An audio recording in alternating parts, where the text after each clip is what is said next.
Magandang araw sa inyo lahat. Sa ating mga kababayan sa iba't ibang panig ng mundo, ako ay nakikiisa sa inyong maligayang pagsalubong ng bagong taon. Ang taong 2024 ay sumubok sa ating katatagan at humulma sa atin bilang isang sambayanang naninindigan para sa katarungan at kaunlaran.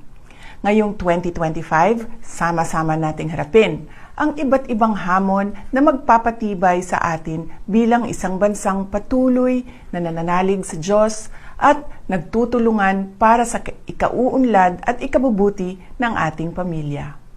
Sa ating pagsalubong sa bagong taon, ako ay nagpapasalamat sa inyong walang sawang pagmamahal sa bayan na ipinamalas ninyo sa inyong pagsusumikap, pagtitiis, at pagtsatsagang magkaroon ng mas magandang kinabukasan.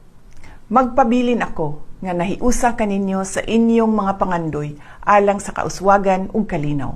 Atong atubangon ang bagong tuig uban ang paglaom nga ang tanan natong mga kalisod ug mga paningkamot sa ngadtong-ngadtong makahatag og positibong kausaban. Ang lahat ay para sa Diyos, sa bayan at sa bawat pamilyang Pilipino. Happy New Year sa inyong lahat. Syukran.